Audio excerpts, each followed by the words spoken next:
So I've slowed this down a little, so hopefully you can see what I'm seeing.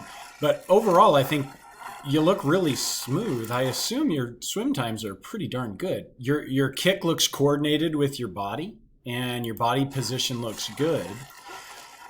Your hand entry looks good, but I noticed your hands enter the water and then dip back up towards the surface of the water. That's wasted movement. As your hand, you can see it right there, your hand comes up to the surface of the water. So what I want you to focus on as you're thinking about this in the water, aim your hands at full extension instead of at the surface of the water, 6 inches below the surface of the water. Okay. And the reason we don't want wasted movement when those hands come back up, that actually slows down your turnover, so you're getting in less strokes for the same amount of time. So the next thing I noticed is the difference between your left and right arms on recovery when your arms are above the water. So notice the left arm has a nice bend, and the right arm is completely straight over the top. And this is from all the angles. Okay. That's another thing slowing down your turnover. Okay. And so what I want you to do as part of your drills is what's called fingertip drag drill. When your hand comes out of the water at the back, you're actually not going to let your hand come out of the water at the back. You're going to keep your fingertips in the water and keep your hand right next to your body, drag it all the way up to the front, and then start your stroke.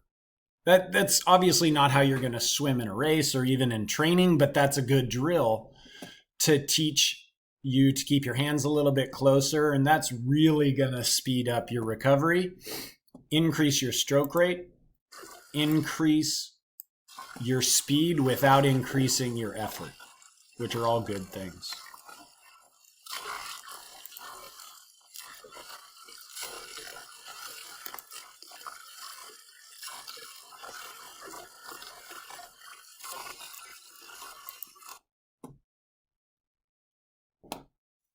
So another question I have is, do you always breathe to the left? And I actually don't have to ask, I kind of already know. Everybody kind of has a tendency to breathe on one side, the side that feels more comfortable. And in a race, that's fine. I actually only breathe to the left in a race as well. This front angle, I don't know if you can see, because you breathe to the left, your left arm, you get a lot more rotation and it comes way across your body. That's not necessarily, let me rewind this. That's not necessarily the worst thing on its own, but it's leading to a lopsided stroke. So your body is kind of snaking down the water and you're pushing a lot more water out of the way. You're losing efficiency that way. And so the next thing I'd recommend is no matter what you're doing in the pool, alternating breaths every side. Don't do, one way, 125, breathe on the left, and then the next 25, breathe on the right. Do every third stroke, left stroke, stroke, right breathe, stroke, stroke, left breathe. Or if you can, every 5 breaths. That's actually on its own really going to even out your stroke. It's going to help you swim straighter when you're in open water. So your sighting is going to become better. Just that open water sighting is going to become easier. And you're actually, as you snake down the water, you're swimming a little bit more distance. So if we can straighten you out, you'll technically be swimming less distance, but that's not the real big issue. The issue is efficiency. If we can get the same amount of pull on the left hand as the right hand, then you're just going to be way more efficient. Your body is going to it's going to look more rigid in the water if you watch carefully.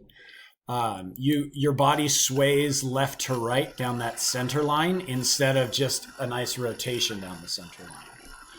But I'm not nitpicking here.